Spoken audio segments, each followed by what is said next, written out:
Covid নিয়ে details আবার পরশুদিন বলে দেবে রাজীব সিনহা, কারণ আমরা একটা ডিসিশন নিয়েছি, যেহেতু এখন একটু স্পাইক হচ্ছে, সব জায়গাতেই বাড়ছে, এবং বাড়ছে বলে আমরা যেটা ঠিক করেছি যে প্রতি গভর্নমেন্ট দপ্তরে সপ্তাহে একদিন করে স্যানিটাইজেশন হবে। গভর্নমেন্টের যত দপ্তর আছে, নবান্নে যেমন আগামীকাল হবে, নেক্সট উইক থেকে থার্সডে হবে।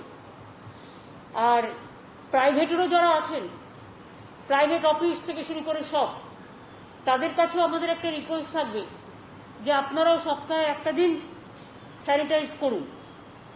আপনারা জানেন যে কোভিডের এই সময়টা কেস সারা বিশ্ব জুড়ে বাড়ছে, এবং ন্যাচারালি আমাদের এখানেও তার থেকে তো পেছিয়ে নেই। বাট আমাদের এখানে একটা সুবিধা আছে, অন্যান্য জায়গায় অনেক গভর্নমেন্ট হসপিটাল খালি আছে। তার কারণ হচ্ছে তারা, আমি জাস্ট এইটুকু বলার জন্য একটু মাছটা খুলি, এক মিনিট,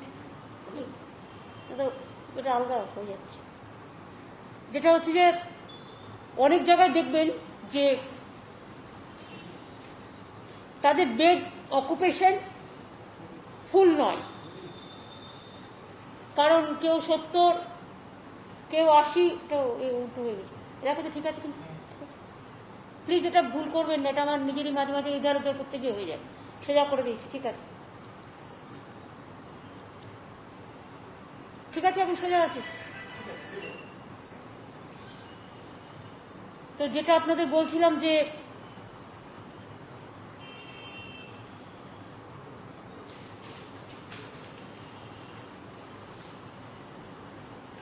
অন্যান্য জায়গায় গভর্নমেন্ট হসপিটালের ইনফ্রাস্ট্রাকচার খুব একটা আমাদের মতো ভালো নয়, এবং সেখানে মানুষ যেতে পছন্দ করে না, পরিষ্কার পরিচ্ছন্ন ততটা নয়। কিন্তু আপনারা তো গত 9 বছরও দেখেছেন যে আমরা ইনফ্রাস্ট্রাকচার সাইডে, হেলথ সাইডে আমরা এতটাই বর্ধিত করেছি টাকা, এবং নতুন নতুন ইনফ্রাস্ট্রাকচার এত বেশি তৈরি করেছি যে আজও কিন্তু আমি গর্ব করে বলতে পারি Bengal is the best for health system. এবং সেটা আপনারা অকুপেন্সি দেখলেই বুঝতে পারবেন, এটা খুব কমন সেন্স।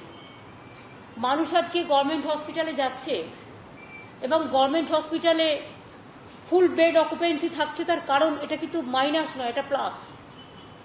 তারা গভর্নমেন্ট হসপিটালে ট্রিটমেন্টটা পাওয়ার জন্য যাচ্ছেন, এবং এখানে পরিষ্কার পরিচ্ছন্নতা এবং যতটুকু ইনফ্রাস্ট্রাকচার দরকার।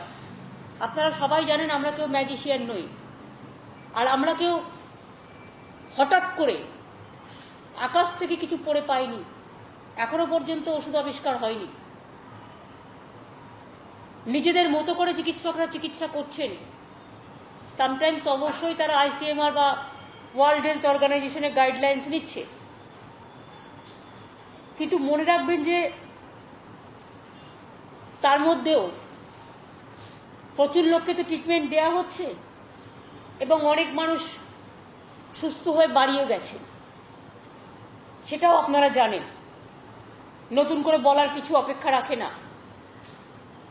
এখন একটু বেশি হচ্ছে, তার কারণ অনেক সময় আমরা কি ভাবি, কলকাতাটা কেন এত বেশি? কলকাতাটা বেশি মানে শুধু কলকাতার লোক কিন্তু কলকাতায় নয়, এটা মাথায় রাখবেন। বিভিন্ন জেলা থেকে মানুষ এসে কিন্তু SSKM ভর্তি হয়, মেডিকেল কলেজে ভর্তি হয়, RG করে ভর্তি হয়, NRS এ ভর্তি হয়, বাঙ্গুরে ভর্তি হয়। এবং এই যে হসপিটালগুলো আছে, বেলেঘাটা ID থেকে শুরু করে সমস্ত হসপিটাল, রাজারহাট থেকে CNCI থেকে শুরু করে বিভিন্ন প্রান্তরের মানুষ এসে ভর্তি হন। ফলে কলকাতায় এত মানুষ দেখানো মানে সবাই কলকাতা, তা কিন্তু আইডিয়াটা ভুল। কলকাতা সিটিতে এত লোক আক্রান্ত হয়নি, কিন্তু কলকাতা হসপিটালে যারা ভর্তি আছেন, কলকাতায় যারা টেস্টিং করেছেন, কলকাতায় যারা অ্যাডমিটেড আছেন, তাদের নাম্বারটা ধরে একসাথে আমরা কলকাতা বলছি, কলকাতার হসপিটালগুলোকে নিয়ে। এটা মাথায় রাখবেন।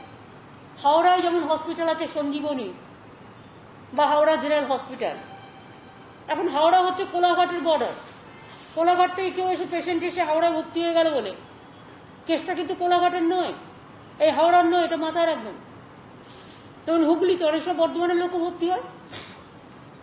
পাশাপাশি জেলা, একটা জেলা থেকে আর একটা জেলায়, উত্তর 24 পরগনা দেখুন না, উত্তর 24 পরগনা এক জেলা থেকে আরেক জেলাতে ভর্তি হয়, সুতরাং এগুলো তো সিস্টেমের মধ্যেই পড়ে। তবে আমরা মনে করি যে এখনো পর্যন্ত আমাদের অ্যাক্টিভ কেস যেটা আছে 12,747, কারণ এই কেসে যারা ভর্তি হয় তাদের টাইমটা বেশি লাগে, 14 দিন, 15 দিন, 21 দিন এরকম একটা লাগে। ফলে বেডটা তো সেই সময় বুক থাকছে ওই অ্যাক্টিভ কেস হিসেবে। একটা আমরা করতে পারি কিনা ভাবা উচিত, যেটা আমি অলরেডি আমাদের হাই পাওয়ার টিমকে বলেছি, সিএস নিজে দেখে, হোম সেক্রেটারিরা সবাই মিলে, হেলথ সেক্রেটারিরা দেখেন, যে যেখানে হয়তো আমার পেশেন্ট ভর্তি আছে 21 দিন হয়নি, 14 দিন হয়নি, অ্যাজ পার দ্য গাইডলাইন্স। এই গাইডলাইন্সটা প্রথমের দিকে ছিল, তখন কিন্তু সংখ্যা কম ছিল। এখন যখন সংখ্যা বাড়ছে, যদি কোনো পেশেন্ট পজিটিভ থেকেও ভালো হয়ে যায়, তাহলে আমার মনে হয় তাকে সে ব্যাপারে রিভিউ করে ডাক্তারদের সিদ্ধান্ত নেওয়া উচিত। তাহলে কি হবে, কিছু বেড খালি হয়ে যাবে এবং সেই বেডে আবার নতুন পেশেন্টরা ভর্তি হতে পারবে। এটা যেন না হয় যে আমি একটা বেড পেয়ে গেছি বলে আমি 1.5 মাস ভর্তি থাকলাম সেখানে, আর আমার জায়গায় 4টে লোক ফিরে গেল, তার কারণ তার জায়গা নেই। জায়গাটা তোর আকাশ থেকে আসবে না, জায়গাটা যে জায়গা আছে তার মধ্যেই তৈরি করতে হবে।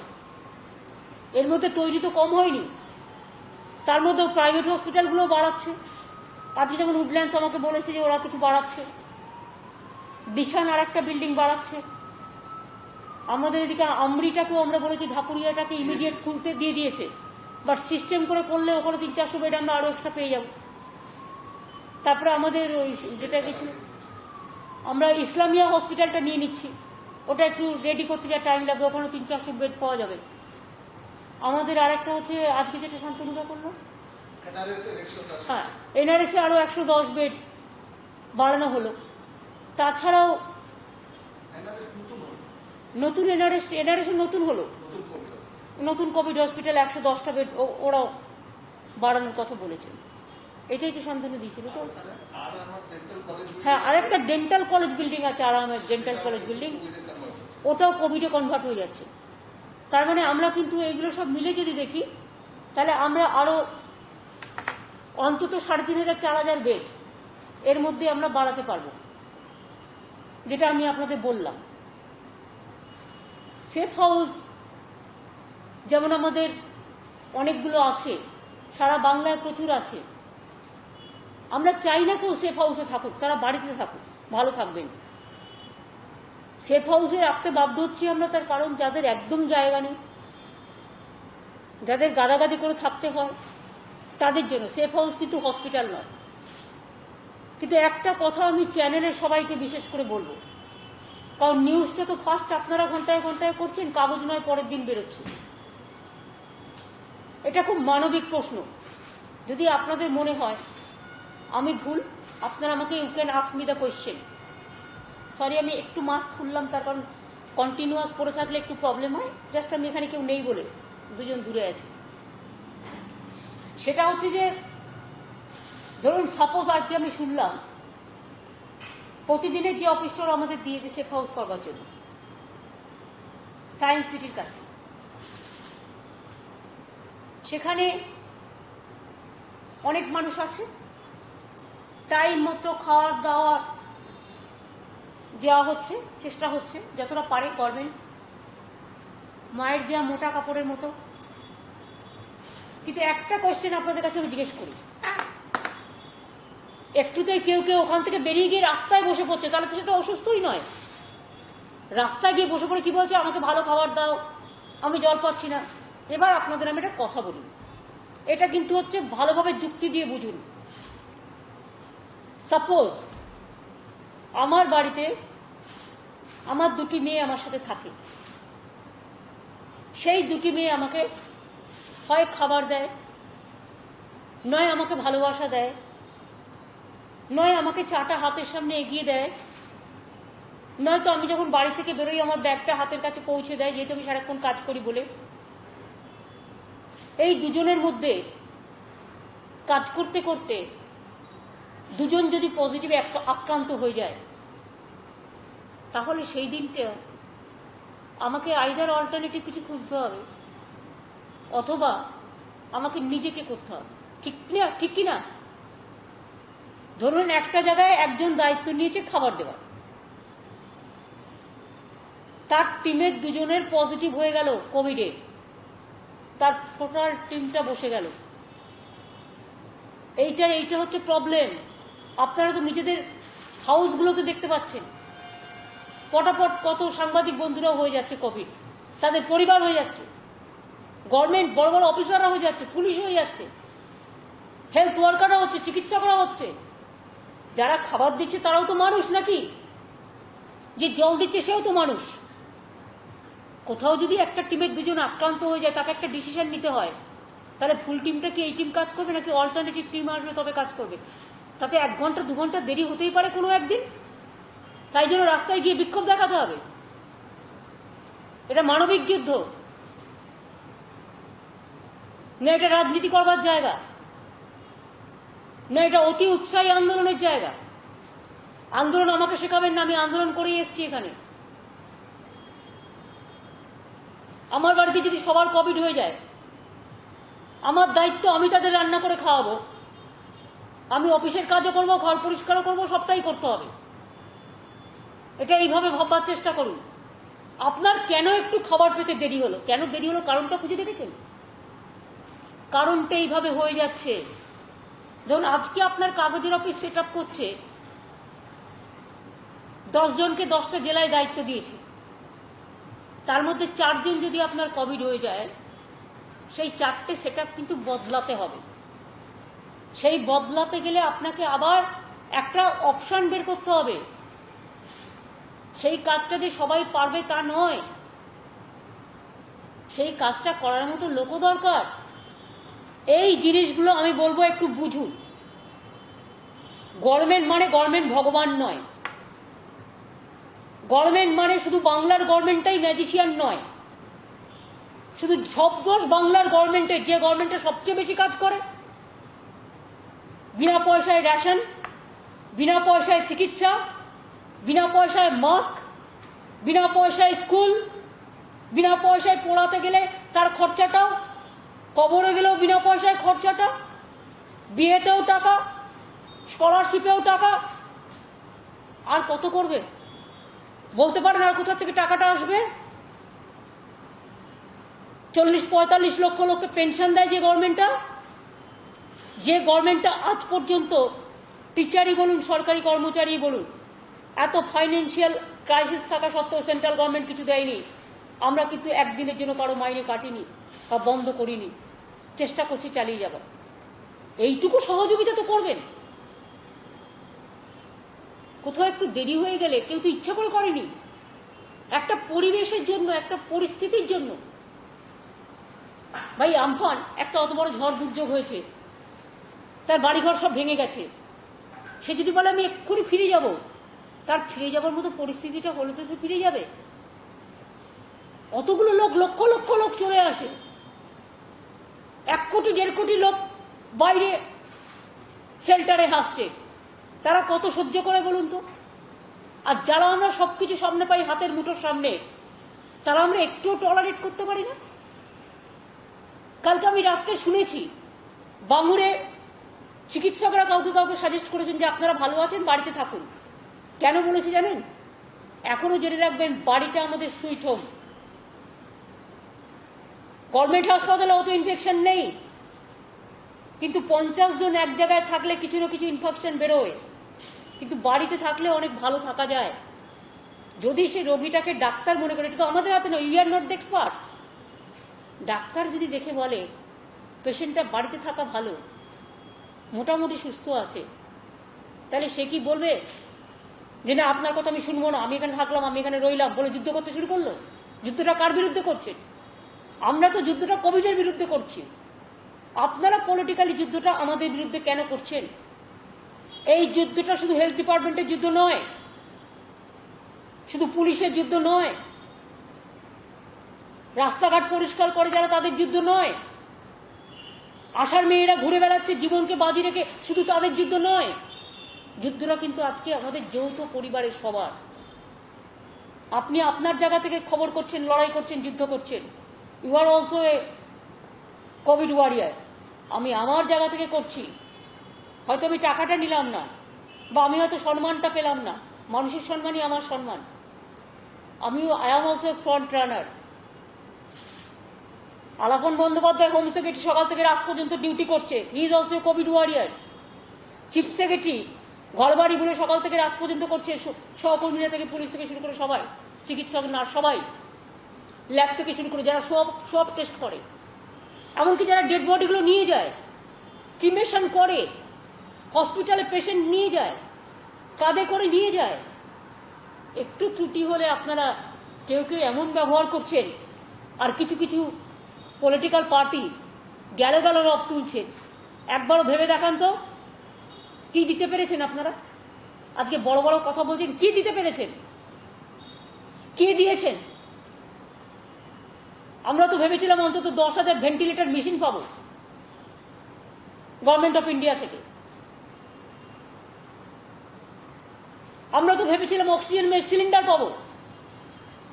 আমরা তো ভেবেছিলাম ফ্রি ড্রাগস পাবো, ফ্রি পিপি পাবো। কি দিয়েছেন? যা দিয়েছেন কিচ্ছু নয়। খালি হাতে কাজ করতে হচ্ছে। শুধু খালি হাতে তালি বাজালে হয়ে গেল? নয় ঢোল, নয় তালি, নয় ফুপু বাসি, হয়ে গেল? আজকে মানুষের এই বিপদের দিনে আজকে বলুন তো কবে থেকে টানছি আমরা? আমি এই কথাগুলো বলছি খুব দুঃখের সাথে। আমার কথা ভুল হলে আমি anybody can ask me the question or clarification. সেই মার্চ মাস থেকে টানছি। মার্চ হয়ে গেল, এপ্রিল হয়ে গেল, মে হয়ে গেল, জুন হয়ে গেল, জুলাই, এরপর আসছে আগস্ট, বর্ষাকাল। একদিকে এটা, অন্যদিকে ডেঙ্গু টেঙ্গু নানা রকম অন্যান্য উপসর্গও আসে। তো আপনারা বলুন তো, একটা গভর্নমেন্ট, আর তারও তো একটা লিমিটেশন আছে, কতটা করতে পারে সে সবার সহযোগিতা না পেলে? সেই জন্যই তো বলছে সাধারণ মানুষকে এটাকে ইনভলভ হতে হবে, এবং সাধারণ মানুষের সচেতনতাই মনে রাখবেন এই লড়াইয়ে আমরা জিতব। কোভিড আমরা অনেকে জানি না, অনেকের হয়ে গেছে, আবার অনেকের হচ্ছে, আবার অনেকের হবে। ছেড়ে দিন না, আমরা নয় পশ্চিমবাংলা গরিব রাজ্য, হ্যাঁ আমেরিকায় তো এত ইনফ্রাস্ট্রাকচার, সব আমেরিকায় যায় পড়াশোনা করতে, সব ট্রিটমেন্ট করতে। এখানকার ছেলেমেয়েরা ম্যাক্সিমাম বাঁকুড়া, মিদনাপুর সব চলে যায় ভেলোরে ট্রিটমেন্ট করতে। চেন্নাইতে কি অবস্থা আজকে? দিল্লিতে সব চলে যায় এমসে, কি অবস্থা? আমেরিকায় চলে যায় কি অবস্থা? ফ্রান্সে চলে যায় কি অবস্থা? ইউকে চলে যায় কি অবস্থা? ইটালিতে চলে যায় কি অবস্থা? মনে রাখবেন, এখন এখানে যারা আছে তারা অনেক ভালো আছে। আগে কোনো কেউ বাইরে থেকে এলে গর্বের সাথে বলতো এতটাই ভালো ছিল। কোথা থেকে এলে ভাই? এই স্টেট থেকে এলাম, এই ইউকে থেকে এলাম, এই জার্মান থেকে এলাম। এখন তারা এতটাই চিন্তিত, তারা কখনো কখনো দেশের যেখানে থাকে আসল ভিটার নাম বলে দেয়, না রে ভাই এই বাঁকুড়া থেকে এলাম, এই বীরভূম থেকে এলাম। এটা বলাটা অনেক বেশি গর্বিত মনে করে। কেন জানেন? এটা হচ্ছে মাটির যোগ, এবং এটাই সত্য।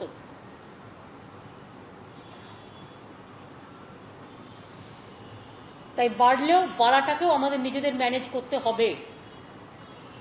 যার যেখানে যতটুকু জায়গা পাবো। হ্যাঁ, অনেক রাজ্য এসমা চালিয়েছে, আমরা তো চালাইনি। কারণ আমি মনে করি জোর করে ফোর্সফুলি করা উচিত নয়, ভালোবেসে করা উচিত। ভালোবেসে করার দাম অনেক বেশি।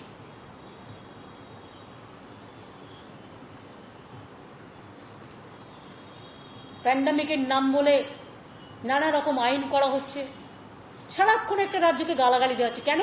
না তো 1 বছরের মধ্যে তাকে ইলেকশন ফেস করতে হবে বলে।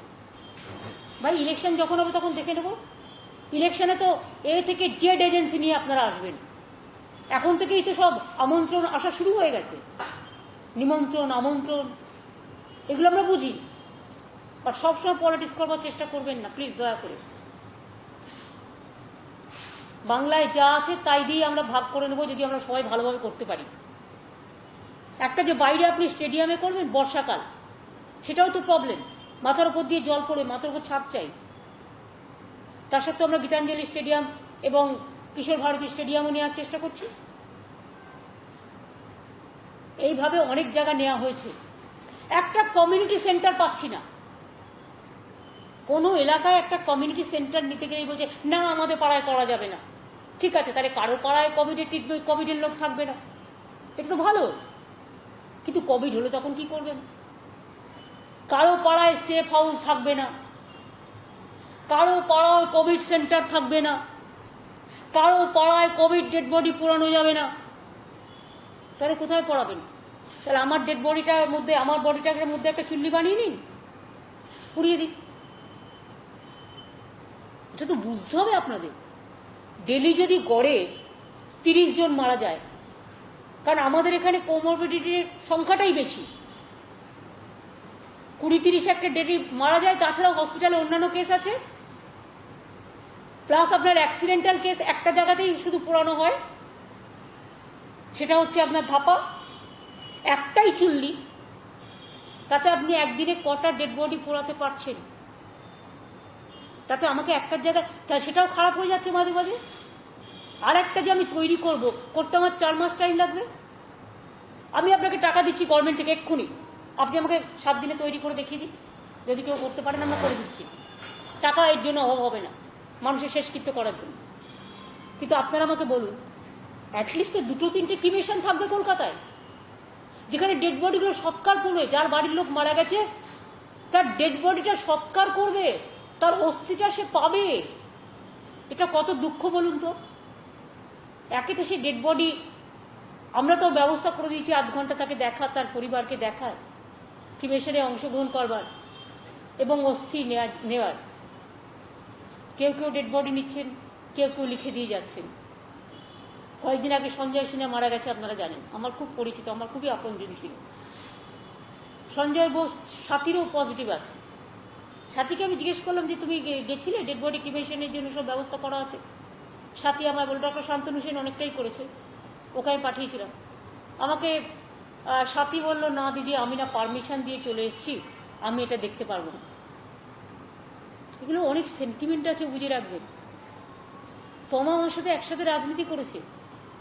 আমি যখন যোগমায়াদেবী কলেজে, তখন শ্যামাপ্রসাদ কলেজ। কিন্তু আমায় যদি আপনি বলেন তোমার ছবিটা দেখতে, ডেড বডি, আমি দেখতে যেতে পারবো না। এরকম অনেক ইম্পর্টেন্ট লোক মারা গেছে।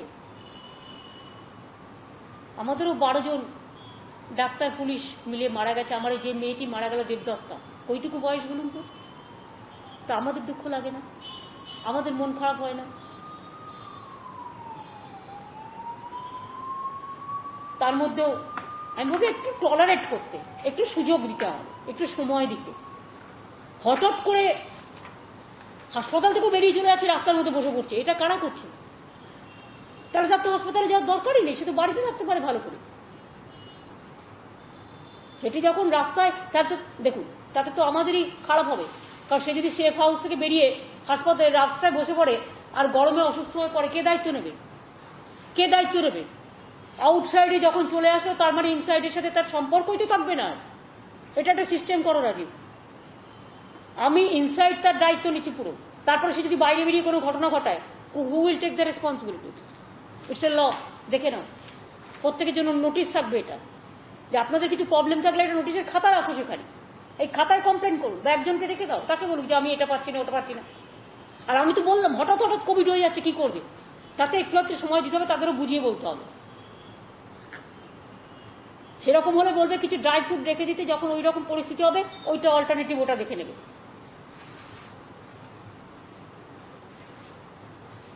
অনেক দুঃখে এবং সহমর্মিতার সাথে কথাগুলো বললাম, কারণ এগুলো প্র্যাকটিক্যাল এক্সপিরিয়েন্স। আপনারা আমায় দেখান তো, সারা ভারতবর্ষ জুড়ে চলছে। রেগুলার কটা লোক অফিস করে, কটা চিফ মিনিস্টার, কটা প্রাইম মিনিস্টার, কটা মিনিস্টার, মিনিস্টাররা তো কয়েকদিন অফিস করছে, মাত্র কদিন হলো, কজন করে, কটা চিফ মিনিস্টার ডেলি অফিস করে, কজন অফিসাররা করে।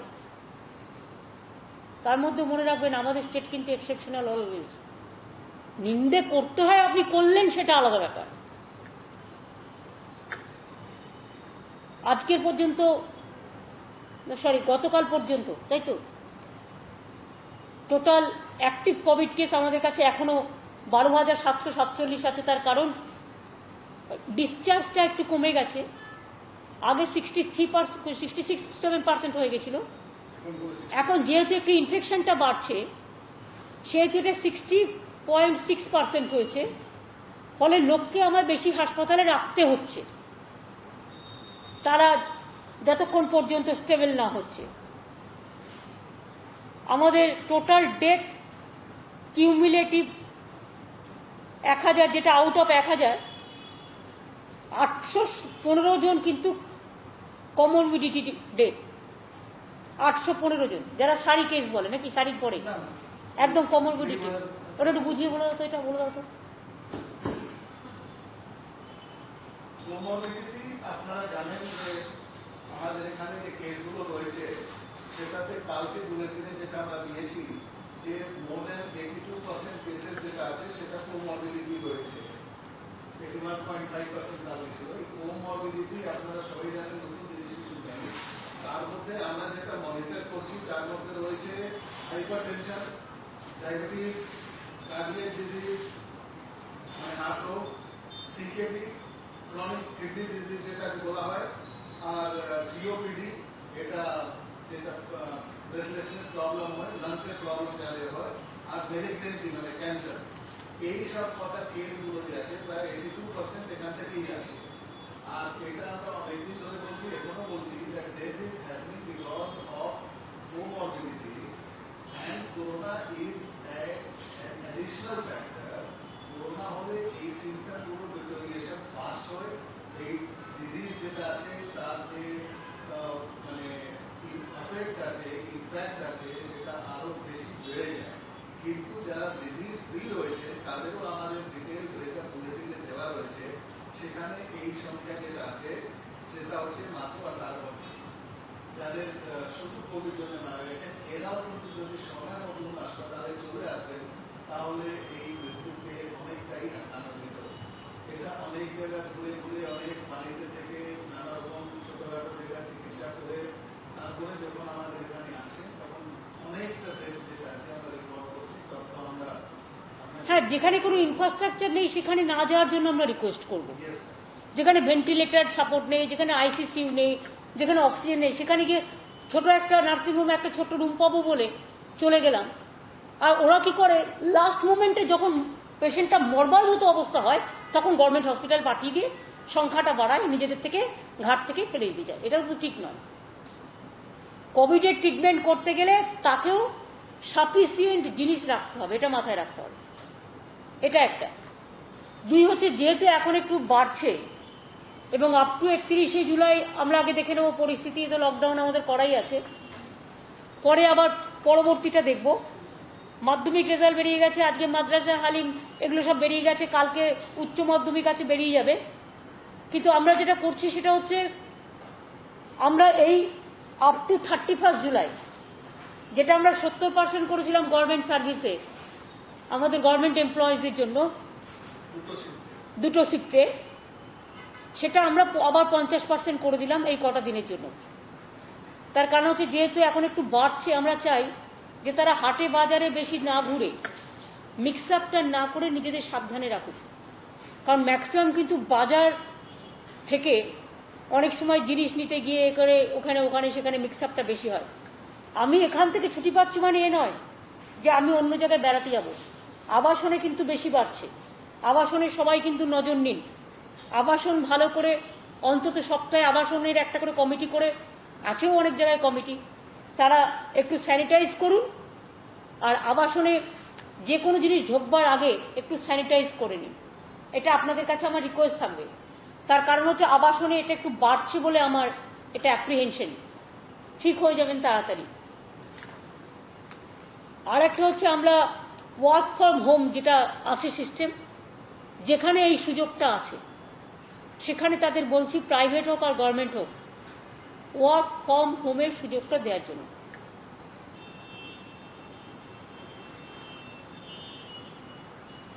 আর একটা আমার কাছে একটা রিকোয়েস্ট এসছে রাজীব, আমি তোমাদের সাথে আলোচনা করতে ভুলে গেছি, তাই এখনই বলছি। ব্যাংকের থেকে একটা রিকোয়েস্ট এসছে যে তাদের ওখানে তো সারাক্ষণ লোকজন যাচ্ছে, সুতরাং তাদের মধ্যে একটা মিক্স আপ হচ্ছে, টাকা পয়সা দেওয়া দিয়ে যেতে হয়, ব্যাংক ইজ ভেরি ইম্পর্টেন্ট।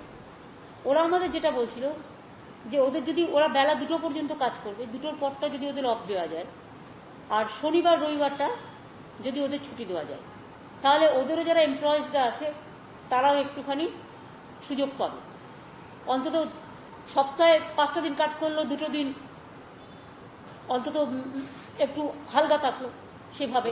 এটা ব্যাংকের এরা বলেছে, এটা আমরা যদি দেখে নিই আমার মনে হয় ভালো হবে। এই পর্যন্ত হচ্ছে কোভিড। ভয় পাওয়ার, আমি আবার এখনো বলছি, কোভিড মারাত্মক কিছু নেই যে ভয় পেতে হবে। ভালো হওয়ার রেট বেশি। কোমরবিডিটি যাদের আছে তাদের সঙ্গে সঙ্গে অ্যাকশন না নিলে তাদের পক্ষে এটা মারাত্মক হতে পারে। যেমন দেখবেন একটা ঝড় আসলে, ধরুন একটা জায়গায় একটা ডেড বডি পোড়ানো হচ্ছে, গন্ধটা আপনি শ্মশানে যেখানে ডেড বডি পোড়ানো হচ্ছে আপনি পাবেন, কিন্তু যদি একটা বড় হাওয়া আসে দেখবেন ওই গন্ধটা চারিদিকে ছড়িয়ে যায়। সেই রকম যদি কারো বাড়িতে পায়েস রান্না হচ্ছে, বাড়ির মধ্যেই সীমাবদ্ধ থাকে গন্ধটা, কিন্তু জানলা টালাগুলো খুলে দিই, গন্ধটা আরেকটু স্প্রেড করবে। যখন কোনো শক্ত অসুখ হয় তখন এই কর্ণটা গিয়ে আর একটা ঝড় সৃষ্টি করে এবং সেই ঝড়টা থেকে এটা আরও বেড়ে যায়, ফলে তিনি মারা যান। এটা যাতে না হয় এটা দেখার দায়িত্ব আমাদের সকলের। আমাদের চিকিৎসকরা তারা তো দেখছেনই। এটা একটা। 2, আমি আমার সাংবাদিক বন্ধুদের কাছে এবং টেলিভিশন চ্যানেলগুলোর কাছে বারবার করে বলব, আপনারা প্লিজ দয়া করে পজিটিভ দিকটা দেখান। কেউ কেউ নেগেটিভ দিক দেখানোর জন্য নিজেই একটা ইট মারলো, এরপর পুলিশ তেড়ে এলো, ওইটাকেই দেখাবে, কারণ ওটা তার পলিটিক্স করার জায়গা, নাহলে তার ভাব জুটবে না। এরকমও অনেকে আছে, রাজনৈতিক ভাব জুটবে না। আপনাদের কাছে আমি হাত জোর করে বলবো, এই কয়েকটা দিন যেহেতু আমাদের কাছে এটা একটা বড় ব্যাপারে যাচ্ছে সারা ভারতবর্ষেই, আপনারা দয়া করে যারা ভালো হয়ে যাচ্ছে তারা ভালো কথা বলছে, বাড়িতে থেকে কি করে ভালো হয়ে যাচ্ছে বা কি করে ভালো করে এই যে চিকিৎসকরা সেবা দিচ্ছেন, সিস্টাররা দিচ্ছেন, এই যে দায়িত্ব নিয়ে যারা রাস্তাঘাট পরিষ্কার করছে, আশার মেয়েরা 16 কোটি বার বাড়ি বাড়ি গেছে। মানে কি, পরিবার তো 2 কোটি সামথিং, 2.5 কোটি আমরা জানি, 23 কোটি বার বাড়ি বাড়ি গেছে। কতবার তাহলে মানে একটা বাড়িতে গেছে। সুতরাং এই মানুষগুলোকেও তো কখনো কখনো এনকারেজ করতে হয়। এরাই তো আসল যোদ্ধা যারা মাটিতে লড়াই করে। আমরা তাদের সহযোদ্ধা হিসেবে আসুন একটু সহযোগিতার হাত বাড়াই। আমি এটা আপনাদের কাছে রিকোয়েস্ট করব। এটা আমার কোভিড পর্যন্ত গেল, যাতে প্যানিকই না হয়। অক্সিজেন বাজারে নেই, আরে কেউ কেউ তো কিনে নেবে, তাতে কি যায় আসে। আমাদেরও চেষ্টা রাখতে হবে। ড্রাগ বাজারে নেই, এটা বলবার কোনো দরকার নেই, এটা বললে কিন্তু ব্ল্যাকমেলিংটা বাড়বে। যখনই আমরা বলি আলুর দাম বেড়ে গেছে, দেখবেন যে বাড়েনি সেও দামটা বাড়িয়ে দেয়। এই জায়গাগুলো যদি আপনারা একটু অ্যাভয়েড করেন, এটা আমার রিকোয়েস্ট থাকবে। এটা একটা। দ্বিতীয়ত হচ্ছে আমাদের আমফানের ব্যাপারে আমি আপনাদের বলেছিলাম যে জেনুইন কেস ডিপ্রাইভড হবে না। আসলে আমাদের একটাই ভুল হয়েছিল। ভুলটা কি জানেন তো? আমরা বলি না গেয়যোগী ভিড় পায় না। আর একটা ব্যাপার হচ্ছে, আমরা কাজটা খুব তাড়াতাড়ি করতে গিয়েছিলাম। তাড়াতাড়ি করতে গিয়ে কিছু ভুলভ্রান্তি হয়েছে এবং কেউ কেউ সুযোগ নিয়েছে, বেশি সবাই নয়, হয়তো 1% হবে, 0.5%, 100%-এর মধ্যে। এবং সেটাকে নিয়ে কেউ কেউ এমনভাবে রচনা, ওই গরুর রচনা, 2 4টে পা, 2 চোখ, 2 কান, একইভাবে করে গেছে। আমি আপনাদের আবার বলি, এই জন্যে আগের আমলে আমরা দেখেছি, বামফ্রন্ট আমলে কাউকে কিছু দিতই না, না পেত ত্রাণ, না পেত দান, আর না থাকতো প্রাণ। আমরা সঙ্গে সঙ্গে করি বলে আমাদের বিরুদ্ধে বিরুদ্ধাচারণ করাটা ঠিক নয়। কোথাও তো গভর্নমেন্ট বলেনি তুমি বিচার পাওনি, বিচার পাওয়ার জায়গা তোমার নেই। অনেক সময় তো মানুষ বলেন আমি ডিরেক্ট করি। ধরুন আমার উত্তরবঙ্গের স্বপ্না বর্মন, আপনারা জানেন মেয়েটা খুব ভালো মেয়ে, খুব ভালো খেলে, রাজবংশী মেয়ে, আমি সম্মান করি। গতকাল বন দপ্তরের কিছু লোক চলে গেছে ফরেস্টের ড্রেস পরিয়ে নিয়ে, তার বাড়িতে গিয়ে হানা দিয়েছে। কাকে জিজ্ঞেস করে গেছে? আমাদের কাউকে জিজ্ঞেস করে যায়নি। আমাদের যদি জিজ্ঞেস করে যেত তাহলে তো আমরা অ্যালাউ করতাম না। আচ্ছা, আমি কি করে জানবো যে আমার বাড়িতে কেউ একটা কাঠ বিক্রি করছে সেটা ভালো না চুরি? নাও জানতে পারি আমি। আমার বাড়িতে অনেক সময় কেউ বিস্কুট বিক্রি করতে আসে, কেউ চুরি বিক্রি করতে আসে, কেউ এই বিক্রি করতে আসে। কোথা থেকে কে কি বিক্রি করে দিয়ে চলে যাচ্ছে সবার পক্ষে জানা সম্ভব নয়। আমিও ইনোসেন্টলিও যেটা বলেছে, আমি ওকে এখনো মনে করি ওর দোষ নেই, ও কিনে ফেলেছে বেচারা বাড়ি করবে বলে। কিন্তু আপনারা কি কখনো জানতেন? এই ঘটনা আমি কালকে একটা ছোট্ট কাগজে বেরোনো দেখেই, আমায় কিন্তু কেউ বলেনি, আমি নিজে ওকে ফোন করি এবং আমি নিজে ফোন করে ওর সাথে কথা বলি এবং কথা বলে বলি, স্বপ্না তুমি চিন্তা করো না, তোমার একটা কাগজ দিয়ে গেছে তো, ওটা আমরা সব সলভ করে দেবো, তোমার চিন্তা করার কোনো কারণ নেই, তুমি নিশ্চিন্তে থাকো। সঙ্গে সঙ্গে সিএসকে ইনস্ট্রাকশন দিই এবং এই ছেলেটিকেও, যে বন দপ্তরের অফিসার গেছিল, তাকেও আজকে শিফট করে দেওয়ার কথা, ট্রান্সফার করে দেওয়ার কথা বলা হয়েছে এবং ব্যাপারটাও রিজলভ করে দেওয়া হবে। আমাদের নলেজে আসলে আমরা সঙ্গে সঙ্গে এটা দেখে নিই। নলেজ তো আমার আনতে হবে। কয়েকটা জায়গায় হয়েছে নলেজ এসছে তার অনেক বেশি, মানে কেউ কেউ রাজনীতি করেছে অনেক বেশি। নিজেরা তো জীবনের লোককে এক পয়সা দিয়ে সাহায্য করেন, তাই তার রাজনীতি করার এটা সময়। তার কারণ একদিকে কোভিড সামলাবে, একদিকে মানুষকে সাহায্য করবে, একদিকে খনি সামলাবে, একদিকে আইলা সামলাবে, একদিকে আমফান সামলাবে। দেবার কেউ কিছু নেই, বড় বড় ভাষণ দেওয়ার আছে।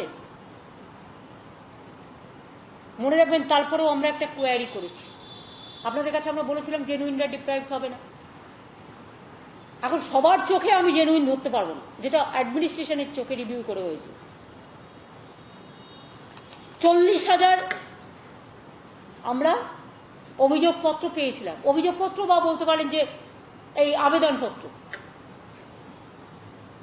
জানাজানি হওয়ার পর, তাই তো? এই 40,000-এর মধ্যে 26,000 ডিএমএল লিস্টেই ছিল। অনেকে আছেন হড়বড় করতে গিয়ে দেখতে পায় না, ভাবে আমারটা বাদ হয়ে গেল, বাদ হয়ে গেল, বাদ হয়ে গেল, আগে থেকে চিৎকার করে শুরু করলো, কাকে কান নিয়ে পালালো। 26,000 ডিএমএল লিস্টেই ছিল এই 40,000-এর মধ্যে। 6,000 আমরা নতুন করে করছি, কারণ এটা আমাদের মনে হয়েছে 6,000 আমরা রিভিউ করে দেখেছি তারা ডিপ্রাইভ হয়েছে এবং তাদের দেওয়া হচ্ছে। 3 দিনের মধ্যে ক্যাম্প করে দিয়ে দেওয়া হবে। আর 6,000 রিজেক্ট করে দেওয়া হয়েছে, তার কারণ এদের প্রয়োজন নেই, এরা মিথ্যে অ্যাপ্লিকেশন করেছিল। Is it clear?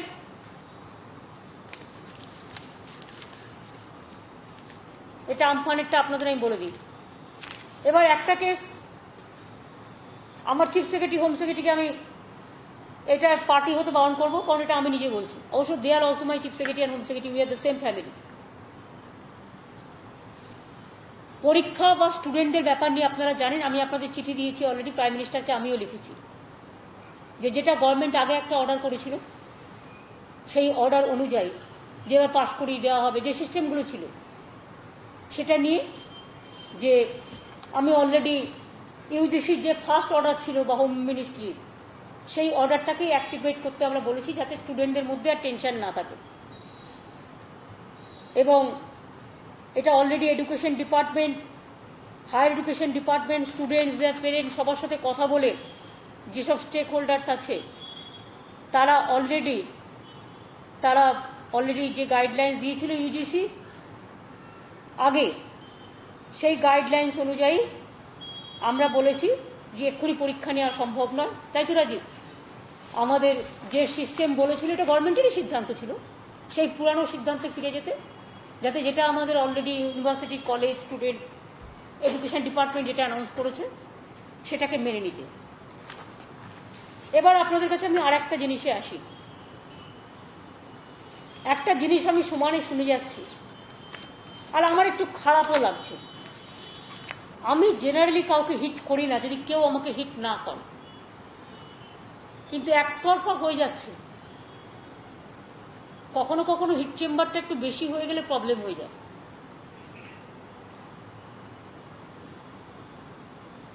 কালকেও মাননীয় রাজ্যপালের সাথে আমার, দেখুন, কারো মেসেজ বা কারো টুইট কেউ কাউকে দেখা এটা নিশ্চয়ই উচিত নয়। আমিও দেখাই না, আপনারাও দেখেন না, এবং আমরাও দেখাই না, এটা আমাদের ভদ্রতা। বাট আমি শুনলাম সকালবেলায় মাননীয় রাজ্যপাল মহাশয় বলেছেন যে আমি নাকি ওনার চিঠির উত্তরই দিই না, ওনার চিঠির উত্তর দিইনি ওই একটাই সাবজেক্টে। একটা সাবজেক্টে কবার কথা বলা যায় বলুন তো? আমার এডুকেশন মিনিস্টারকে আমি পাঠিয়েছিলাম কথা বলার জন্য, আমার এডুকেশন সেক্রেটারি গেছিল, চিফ সেক্রেটারি নিজে কথা বলেছেন। রাজ্যপালের পদের মর্যাদা আমরা জানি, আমরা আশা করি আমরাও যারা ইলেক্টেড গভর্নমেন্ট আমাদের পদের মর্যাদাটাও তাদের জানা উচিত। যে চেয়ারের যা গৌরব, সেই গৌরবকে আমরা সবসময় সম্মান করি, কিন্তু আমরাও আশা করি মিনিমাম কার্টিসি। একজন রাজ্যপাল কখনো কোনো পলিটিক্যাল পার্টির মতো কথা বলতে পারেন না, because that is not desirable in our constitution. যেহেতু আজকে সকালবেলায় কথাটা উনি বলেছেন অফিসিয়ালি, আমাকে কোনো প্রেস থেকে জিজ্ঞেস করা হয়েছিল, আমি জেনারেলি বলি না, বাট বলা হলো যে আপনি নাকি চিঠির উত্তরই দেন না, বলা হলো যে আপনি নাকি ওনার সাথে কথাই বলেন না, উনি এসব কমপ্লেন করছেন। আমি কোনো কমপ্লেন করছি না ওনার বিরুদ্ধে, বিকজ কমপ্লেন করা is not my habit. But একটা কথা নিশ্চয়ই আপনাদের আমি বলবো, যে ইস্যুটা নিয়ে উনি কথা বলছেন, এক সেকেন্ড,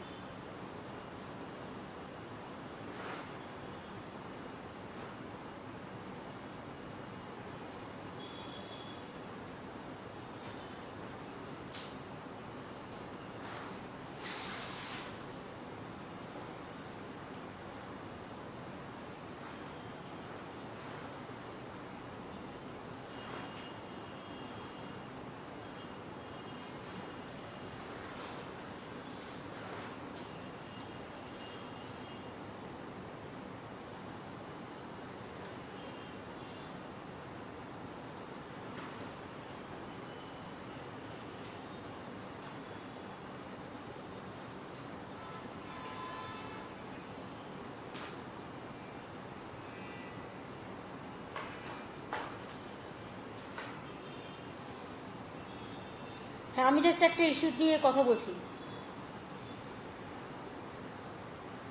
যেটা আপনাদের বলেছে সকালে, আমরা নাকি চিঠির উত্তর দিই না, this and this and this. দেখুন, উনি আমাকে অনেকগুলো মেসেজ করেছে, আমি মেসেজটা আপনাদের পড়ে শোনাবো না, কারণ it won't look nice.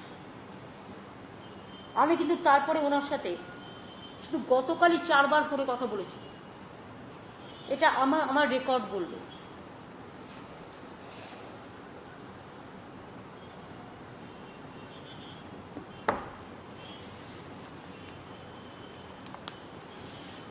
Honourable গভর্নরের সাথে ওই একটা ইস্যুতে দেখুন কমিউনিকেশন কতগুলো আমরা করেছি গভর্নমেন্টের পক্ষ থেকে। প্রতিদিন কত করে করব? সকাল থেকে কোভিড সামলাবো, না সকাল থেকে ওনার প্রত্যেকটা কোয়ারি যেন আমরা সবাই চাকর বাকর, আমরা মাইনে দিয়ে কাজ করছি, আর আমাদের প্রতি মুহূর্তে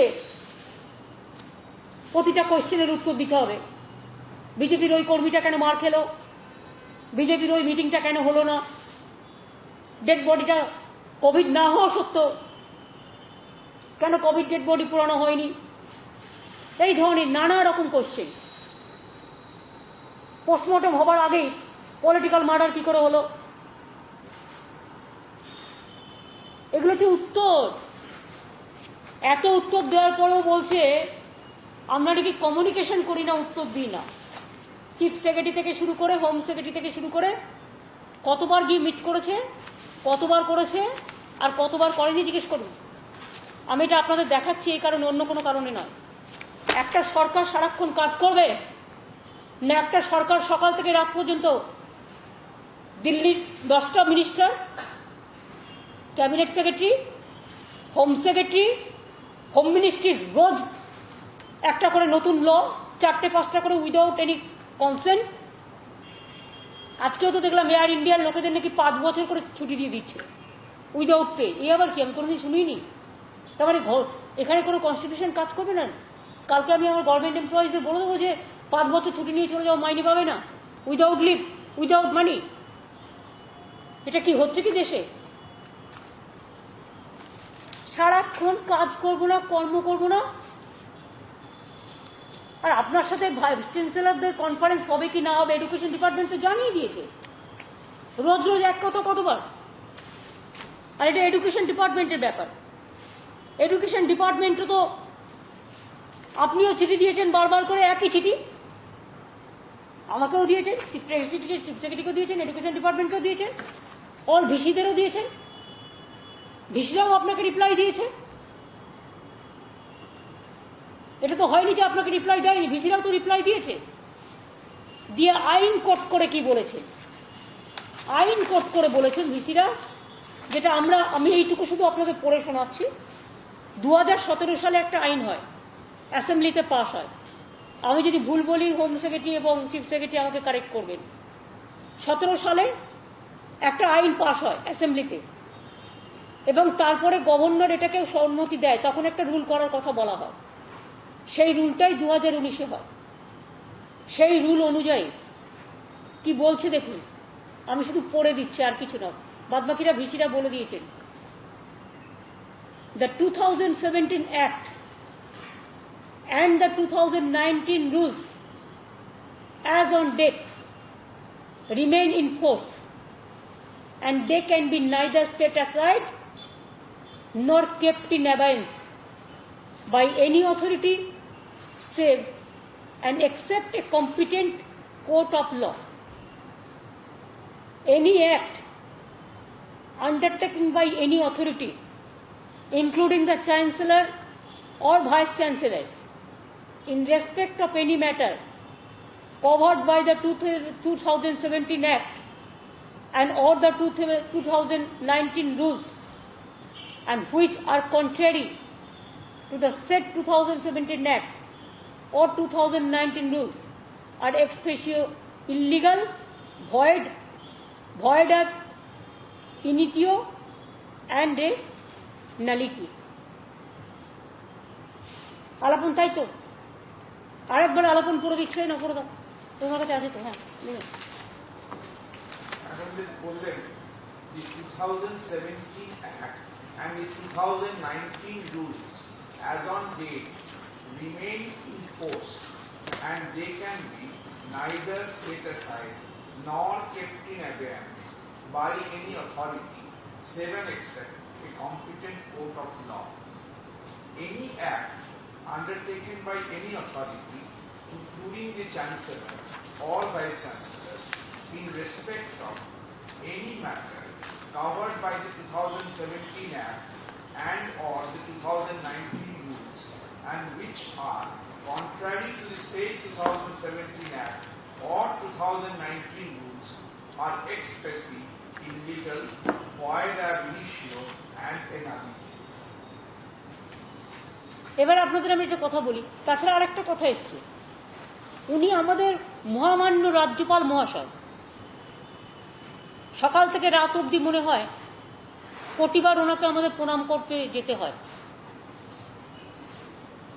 সময় পেলে সেটাও করতাম, কারণ আমরা সব চাকর বাকর তো, ইলেক্টেড লোকেরা এখন সব চাকর বাকর হয়ে গেছে। সরি টু সে, আমি উইথ মাই অল রেসপেক্ট এবং মাই হাবমেল সাবমিশন একটা কথা বলতে চাই। উনি বলেছেন বাচ্চাদের ভর্তি হতে গেলে নাকি টাকা দিতে হয়। উনি জানেন না গত 2 বছর আগে অনলাইন হয়ে গেছে অ্যাডমিশন, তাই তো? বেঙ্গলে অ্যাডমিশন অনলাইন করি আমরা। উনি প্রথমে নিজের ইউপির দিকে তাকিয়ে দেখুন, একটু বিহারের দিকে একটু তাকিয়ে দেখুন, অন্যান্য রাজ্যের দিকে একটু তাকিয়ে দেখুন। জামিয়া মিলিয়া থেকে শুরু করে জেএনইউ থেকে শুরু করে স্টুডেন্টদের সাথে কি বিহেভিয়ার তারা করে। এমনকি আমাদের এখানেও দেখেছেন প্রেসিডেন্ট যাদবপুর ইউনিভার্সিটিতে ছাত্রছাত্রীদের সাথে তার কোন পর্যায়ে গেছিল। আমরা তো এসব করি না, আমিও তো এখানে আছি। বলুন তো আপনারা যারা আমাকে রেগুলার দেখছেন, আমি তো লুকিয়ে বেড়াই না। আমি কদিন কলকাতা বিশ্ববিদ্যালয়ে ভিসিকে ডিস্টার্ব করতে গেছি, আমি কদিন যাদবপুর বিশ্ববিদ্যালয়ে নিজের পাওয়ার দেখাতে গেছি, আমি কদিন বিশ্বভারতীতে গেছি, ইভেন সেটা বেঙ্গলের জুরিসডিকশনে, আমি কদিন প্রেসিডেন্সিতে গেছি, একবার ইনভিটেশনে গেছিলাম, আপনারা জানেন প্রবলেম হয়েছিল, আমি তাও শান্তিপূর্ণভাবে করে বেরিয়ে চলে এসেছিলাম। যাদবপুরে আমি শুধু একটা হাঙ্গার স্ট্রাইক মেটাতে গিয়েছিলাম। কলকাতা বিশ্ববিদ্যালয়ের নজরুল মঞ্চে ওরা আমাকে ডিলিট দেওয়ার জন্য ডেকেছিলেন, উইথ ফুল রেসপেক্ট। আমি নিজে কলকাতা বিশ্ববিদ্যালয়ের ছাত্রী, আমি সম্মানিত বোধ করেছিলাম, আমি গেছিলাম। একবার নজরুল ইসলাম বিশ্ববিদ্যালয়ে গিয়েছিলাম চুরুলিয়ায়। কোথায়? আমাকে তো সবাই ডাকে, কিন্তু আমি কখনো বিশ্ববিদ্যালয়ের কোনো ব্যাপারে ইন্টারফেয়ার করি না।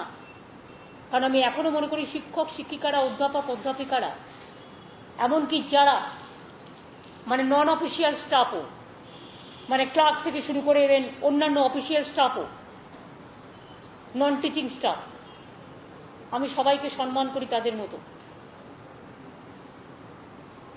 কালকে আমার এ নিয়ে কথাবার্তাও হয়েছে ওনার সাথে। আমি ওনাকে বললাম যেটা ভিসিরা যখন চিঠি দিয়েছে জয়েন্টলি, যে তারা এটা করতে পারছে না, তারা তাদের সিদ্ধান্ত নিজেরাই নিয়েছে কোন কলেজে কি হবে, কোন ইউনিভার্সিটিতে কি হবে। It is absolutely there freedom of choice. এবং তারা টাইম টু টাইম, যেহেতু আইনে বলা আছে যে department is the final authority, governor নিশ্চয়ই তাদের কাছে কোনো সাজেশন চাইতে পারে, কোনো অ্যাডভাইজারি পাঠাতে পারে, সেটা থ্রু ডিপার্টমেন্ট পাঠাতে হবে। এই আইনে সেটা বলা হচ্ছে। আমি চিফ মিনিস্টার আছি বলে আমি যদি গিয়ে এখন বলি আপনার চাকরিটা আমায় দিতে হবে, বা আমাকে রোজ আপনাকে 10 বার করে প্রণাম করতে হবে, এটা বাঞ্ছনীয় নয়। আমাদের অধ্যাপক অধ্যাপিকাদের, ভিসিদের, তাদের সম্মান নিয়ে নিজেদের জায়গায় কাজ করতে দিন।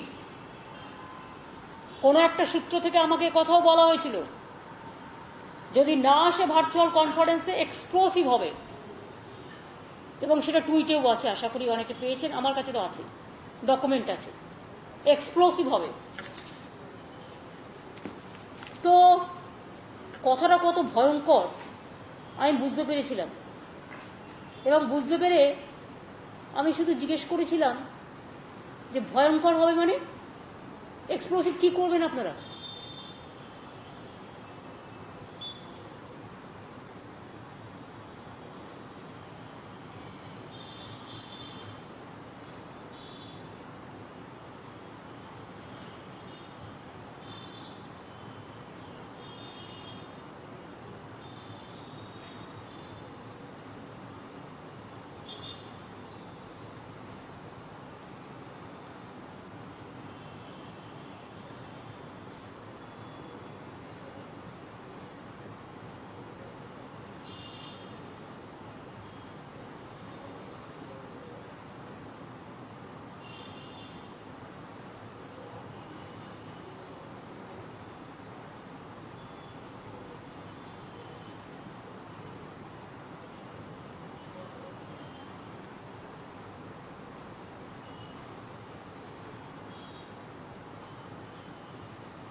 যেগুলো উনি আমাকে লিখেছেন বা আমি ওনাকে বলেছি, সেটা অফিসিয়ালি পাবলিকলি বলে দেওয়াটা ঠিক হবে না। এমনকি ভিসিদের তারা ট্রেড ইউনিয়ন করছে, এ ধরনের কথাও বলা হয়েছে। আমি রাজ্যপালকে সম্মান জানিয়ে বলবো, প্লিজ ভিসিদের সম্মান করুন। তারা আমাদের সম্মানীয় জগতের মানুষ, এবং আমাদের শিক্ষা জগতের যারা শিক্ষা অধিকর্তারা আছেন, অধ্যাপক অধ্যাপিকারা আছেন, টিচার্সরা আছেন, চিরকাল আমরা তাদের সম্মান করি। অনেক রকম কথা বলা হয়েছিল। আমি শুধু একটা কথাই বলেছি, উনি কি বলেছেন আমি সেটা বলছি না। আমি শুধু বলেছিলাম মনে রাখবেন ভিন্ডিকটিভলি ওদের বিরুদ্ধে কিছু করতে হলে কিন্তু বাংলা গর্জে উঠবে।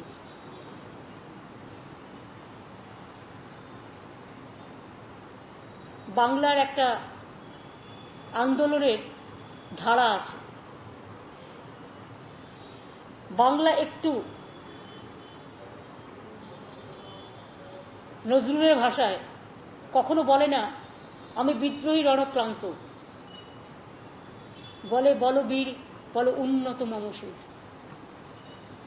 এটা হচ্ছে বাংলার কালচার।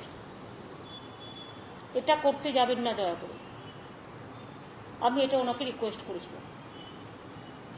সুতরাং দিস মাছ, এর থেকে বেশি আমার মনে হয় আমি যেটা বলতে চেয়েছি আপনারাও বুঝেছেন এবং আমার যতটুকু বলার আমি বলেছি। প্লাস আমি 2-3 বার আমফান নিয়েও রাজীব সিনহা নিজে গেছে কথা বলেছেন। আমিও তো প্রায় কথা বলি, সব কিছু বলি, বাট সবসময় যেটা স্টেটের দায়িত্ব অ্যাডমিনিস্ট্রেশনের, স্টেট অ্যাডমিনিস্ট্রেশন চালাবে। ওনার অ্যাজ এ গভর্নর যেটা ওনার দায়িত্ব উনি করবে।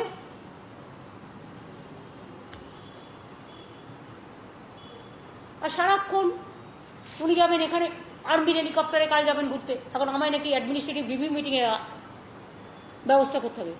চিফ সেক্রেটারি বলবেন আইনটা কি, আমি আইন অনুযায়ী কাজ করব।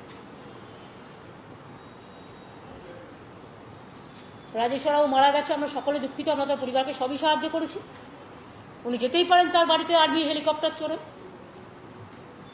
তাতে আমার কোনো আপত্তি নেই। বাদবাকি law will take its own course. As per law, we will abide by the constitution. গভর্নমেন্টের যে রেসপন্সিবিলিটি আছে গভর্নমেন্ট করবে, ওনার যে রেসপন্সিবিলিটি উনি করবেন। আমি এখনো বলবো শুভ বুদ্ধির উদয় হোক। একটু বেশি বাড়াবাড়ি হয়ে যাচ্ছে। আমি কিন্তু পলিটিক্স কম দিন করছি না। আমি কিন্তু শিক্ষা মিনিস্টার হিসেবে কাজ করিনি কখনো। আমিও কিন্তু রেল মিনিস্ট্রির মতো মিনিস্ট্রি চালিয়ে এসেছি 2 বার। আমি অনেকগুলো বাজেট প্লেস করেছি। আমি রেল মিনিস্ট্রি থেকে শুরু করে, কোল মাইন্স থেকে শুরু করে, উইমেন চাইল্ড থেকে শুরু করে, ইউথ অ্যান্ড স্পোর্টস থেকে শুরু করে 7 টার্মস এমপি ছিলাম, 2 টার্মস এমএলএ হয়ে চিফ মিনিস্টার গিরিও করেছি। আমি স্ট্যান্ডিং কমিটির চেয়ারম্যানও ছিলাম। সারা জীবন আমার কিন্তু সারা ভারতবর্ষ ঘুরে কাজ করবার অনেক অভিজ্ঞতাও হয়েছে। এবং আমরা সাধারণ মানুষ বলে এবং সহ্য করি বলে, সহ্য যেন ভাষাকে দংশিত না করে, সহ্যের ভাষা যেন তাতে স্পন্দন থাকে। যদি অসহ্যের ভাষা, সরি এটা আমি একটু চেঞ্জ করছি, অসহ্য ভাষা ভাষার দংশন করছে, যে ভাষার দংশনে আমরা লজ্জিত, আমরা মর্মাহত, এই জিনিস বন্ধ হোক, এটা আমি চাই। আর তা নাহলে গায়ের জোরে যদি কেউ কিছু করতে যান, let us fight the battle politically, democratically, and of course with the people peacefully. People is ready to give you the reply. Thank you. এটুকুনি আমার ছিল। এরপর আপনাদের কিছু থাকলে বলুন। সুমন মনে হচ্ছে সেটা হচ্ছে আপনি যখন রাজ্যপাল নিয়ে বলতেন, রাজ্যপাল আরো একটা বিষয় যেটা পঞ্চানন বর্মা ইউনিভার্সিটি ভিসিকে তিনি শোকজ করেছেন, কারণ উত্তর ভিসি এখনো দেননি, তাই বলছে ডিসমিস করা হোক। উনি ডিসমিস করার কে না, প্রথম কথা হচ্ছে উনি কবে শোকজ করেছেন? গতকাল।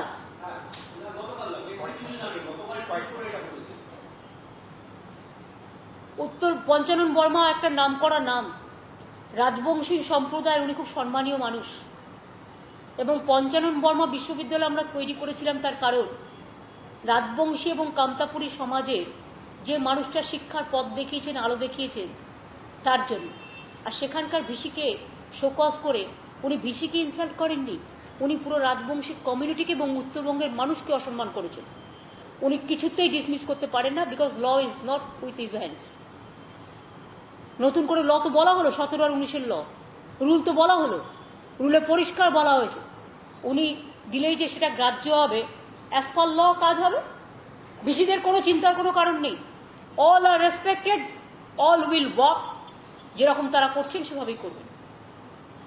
এবং মনে রাখবেন আমরা সবাই তাদের পাশে। আগে যদিও ইন্টারফেয়ার করতাম না, এখনো ইন্টারফেয়ার করব না, বাট 100% তাদের সমর্থনে আছে। বলুন। যদি আর একটা ব্যাপার সেটা হচ্ছে রাজ্যপাল যেটা বারবার দাবি করছেন সেটা হচ্ছে যে ল অনুযায়ী রাজ্যপালের আসার যে সুবিধা সেই সুবিধাটা রাজ্য খণ্ডন করেছে, ডিপার্টমেন্টের হাতে গেছে। তিনি বলছেন আমি তাতে সাইন করিনি, অ্যাসেম্বলি হিসাবে রিজেক্টটা হচ্ছে, আমার কাছে কোনো পেপার আসেনি, আমি সাইন করিনি। 2017 সালের প্লিজ 2017 সালে উনি ছিলেন না, কে ছিলেন বলুন তো, আপনারা বলুন কে ছিলেন? কিশোরীনাথ ত্রিপাঠীজি ছিলেন তো। 2017 সালে আইনটা পাশ হওয়ার পরে গভর্নর অ্যাকশন দিয়েছিলেন, তদানীন্তন গভর্নর কিশোরীনাথ ত্রিপাঠী, তিনি বিজেপি সরকারের দ্বারা অ্যাপয়েন্টেড গভর্নর, এবং তখনই রুল করতে বলা হয়েছিল, সেই অনুযায়ী রুল নোটিফিকেশন হয়। সুতরাং গভর্নরের সাপোর্টে, গভর্নরের কনসেন্টেই এটা লটা হয়। বলুন, আর কিছু বলার আছে? হ্যাঁ, আর একটা প্রশ্ন, যদি রাজ্যপাল যেটা বলছেন সেটা হচ্ছে যে হেমতাবাদের যে বিধায়কের মৃত্যু সেটা পলিটিক্যাল মার্ডার। ওনাকে আইদার প্রমাণ করতে হবে এটা পলিটিক্যাল মার্ডার, আদারওয়াইজ আমার মনে হয় ওনার এই পদে থাকার যোগ্যতা নেই। ওনাকে প্রমাণ করতে হবে, কারণ আমরা তো সিআইডিকে বলেছি এটাকে ইনভেস্টিগেশন করতে, এখনো ইনভেস্টিগেশন পুরো হয়নি। প্রাইমা ফেসি কেস হিসেবে যতটুকু পাওয়া গেছে এটা সুইসাইড কেস হিসেবে পাওয়া গেছে, এবং আপনারা দেখেছেন যে ব্যাংকের টাকা পয়সা সম্পর্কিত নানা রকম ব্যাপার ট্যাপার আছে, সেটা পুলিশ ইনভেস্টিগেশন করছে। ডিটেলস এনকোয়ারি রিপোর্ট না আসা পর্যন্ত আমি এটা পলিটিক্যাল মার্ডার তো বলবোই না। আমার কাছে এখনো পর্যন্ত যে রিপোর্ট আছে পোস্টমর্টেমের, সেটাতে বলা হয়েছে সুইসাইড কেস। সুতরাং আমি যতক্ষণ ফুল রিপোর্ট না আসবে আমি ওনার সাথে একমত নই, এবং ওনারও হট করে একটা বলে দেওয়াটা বিজেপির কথা শুনে ঠিক হচ্ছে না। উনি বিজেপির মাউথ পিসের থেকেও ভয়ঙ্কর কাজ করছেন, যে কাজটা হয়তো অমিত শাহ করে না। মানে উনি তো বলেন যে আমি প্রধানমন্ত্রী মানি না, উনি আমাকেও বলেছেন অনেক সময় আমি প্রধানমন্ত্রী মানি না, আমি কাউকে মানি না, আমি আমার মতো কাজ করি। তো উনি তো প্রধানমন্ত্রীকেও মানছেন না, উনি হোম মিনিস্ট্রিকেও মানছেন না, কনস্টিটিউশনকেও মানছেন না, বিজেপি পার্টির থেকেও ভয়ঙ্কর ভয়ঙ্কর কথা উনি বলছেন। উনি আগে নিজেকে সামলান। আমি চাই কোভিড চলছে, উনি সুস্থ থাকুন, ভালো করে খাওয়া দাওয়া করুন, দীর্ঘজীবী হন, যোগব্যায়াম একটু ভালো করে করুন, মানসিক যেটা মেন্টাল টেনশন না করে, এখন দেরি আছে ইলেকশন, মেন্টাল রিল্যাক্স করুন, ভালো থাকুন। Ma'am, today during the press conference, he has mentioned a very, he mentioned a lot, saying that the education system in the state has become a political thing.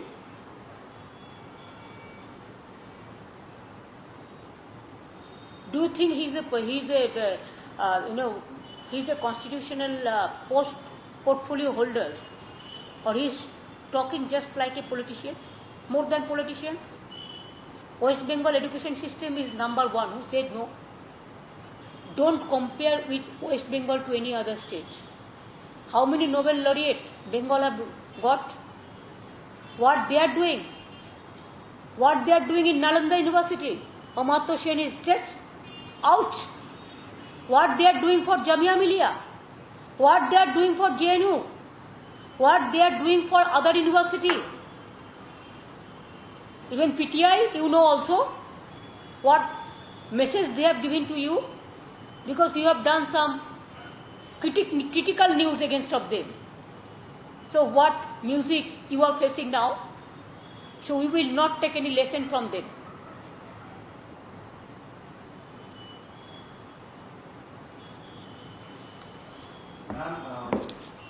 बस और एक the area issues you have touched upon, it has sent shockwaves all across. We have previously objected to privatization of Air Asia, but this sudden decision of sending employees, permanent employees, on leave without pay has spoken clear. If there is any plan in place to innovate, do the transactions civilly without the burden of the permanent employees. Your first thought. The problem is, though I thought that sometimes I think that I should not say anything against of them. Let us work together to fight the COVID-19. First settle this problem. But sometimes I feel sorry to see when we are passing through a very critical times, everybody is fighting COVID-19, and central government and BJP party, they are taking advantage. What advantage? So many laws they have already amended without any consultation. So many laws they have, every day they are changing the laws. And whatever the issue, it suits them to maintain the dictatorship. They are doing it. I am so shocked. There is a labor laws. Everybody is under the labor laws, whatever our Mazdurs and officers and workers. Officers, they have their own law. Labor also, they have their own laws. Do you want to bulldoze all the employees? How do you bulldoze all the employees? 5 years no pay.